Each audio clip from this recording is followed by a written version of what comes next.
Monsieur le vice-président de la Banque mondiale, au terme de votre visite de travail en République démocratique du Congo, le programme avait prévu un point de presse conjoint avec son Excellence contre la pauvreté. Nous pouvons commencer.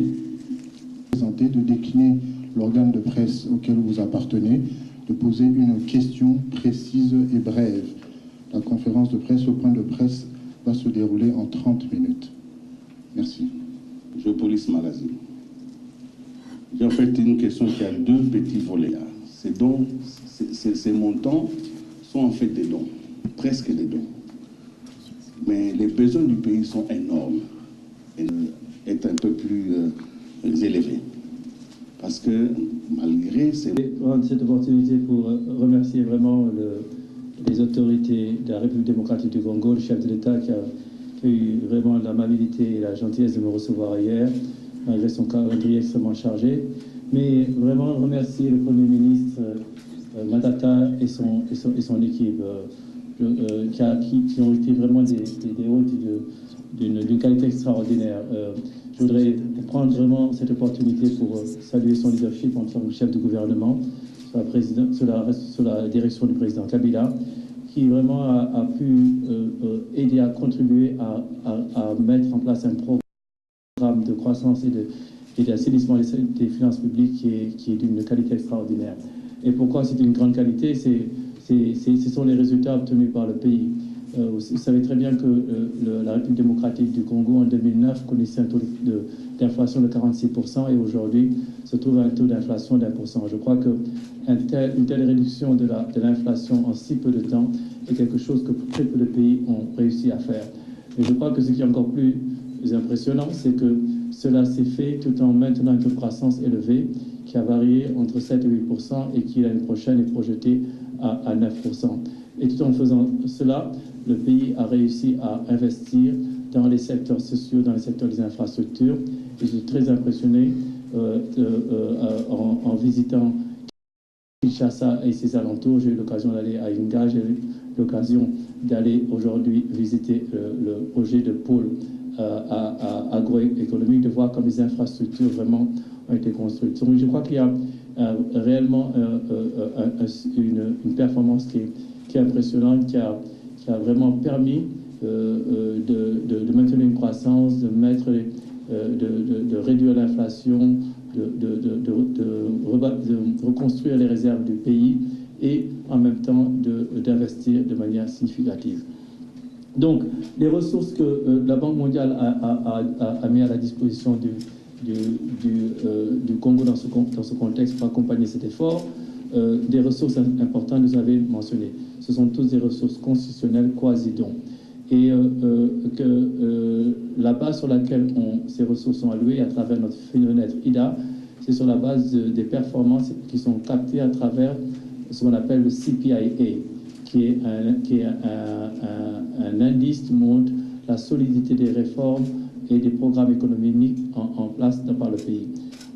Les pays qui étaient en guerre ont connu des conflits comme la RDC, ont bien sûr des institutions qui ont été touchées par ces conflits et qui bien sûr ont été relativement bas. Mais il est impressionnant de voir que la République démocratique du Congo a eu cette année la plus forte progression relative dans l'amélioration de son CPIA, qui est passé de 2,7 à 2,9. C'est la progression la plus forte enregistrée en Afrique. Et si le pays maintient le rythme des efforts et des réformes qui ont été entamées, cet indice va s'améliorer au cours des années. Et c'est cet indice qui est mis dans une formule qui permet de déterminer l'allocation que chaque pays, au sein du groupe de la Banque mondiale, les ressources sont allouées à chacun de ces pays. Donc l'amélioration de la situation macroéconomique, la mise en place des réformes institutionnelles sont des éléments qui permettent vraiment d'accroître les ressources disponibles. Et je crois que dans ce domaine, la République démocratique du Congo est vraiment sur la bonne voie et a réussi à mettre en place un certain nombre de mesures qui permettront d'avoir des ressources supplémentaires au cours des années à venir. Mais je crois dès à présent, je dois dire que le Congo démocratique bénéficie d'importantes ressources en fonction de notre institution. Où est l'argent? Effectivement, il y a eu un voyage historique l'année dernière.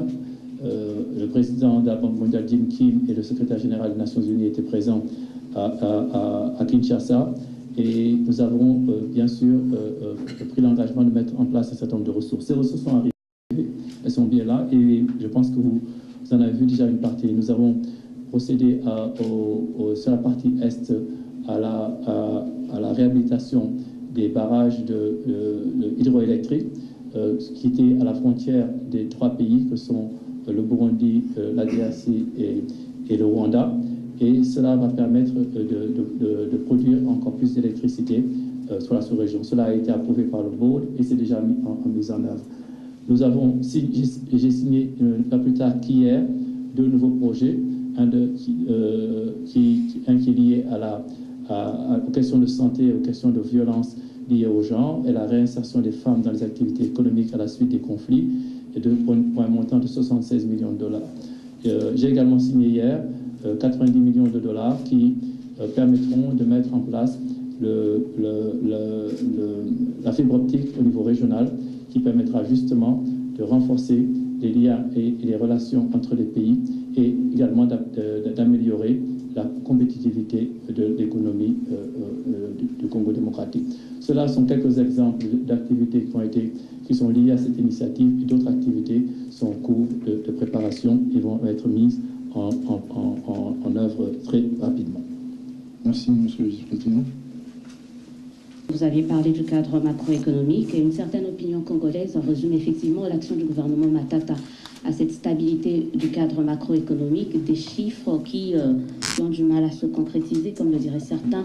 De réduire l'inflation dans un pays est également essentiel pour réduire la pauvreté. Cela veut dire que hier, lorsqu'un Congolais gagnait 1000 francs congolais, le mois d'après, en termes réels, il avait perdu une partie essentielle, une grande partie de son salaire.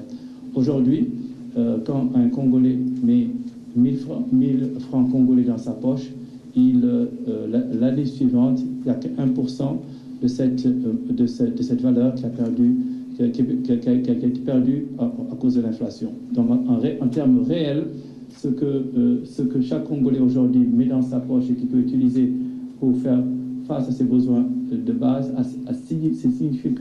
c'est amélioré de manière significative. Secondo, il y a eu des investissements dans le secteur de l'éducation. La partie du budget de la richesse nationale qui est allouée à l'éducation a doublé durant la dernière période, passant de 4, je crois, à 8% du PIB. 6 à 16%, pardon, du PIB. Donc 10 points de PIB qui ont augmenté. Ce secteur de la santé, c'est autour de 4. Les objectifs du gouvernement sont d'augmenter progressivement pour les amener au moins à 8% du PIB. Donc il y a des efforts. Troisièmement, je crois qu'aujourd'hui, il n'y a plus de retard de paiement dans les salaires. Et je crois que c'était quelque chose d'important. Il y a quelques années, c'était un facteur qui affectait beaucoup la capacité des agents de la fonction publique à pouvoir contribuer au développement économique.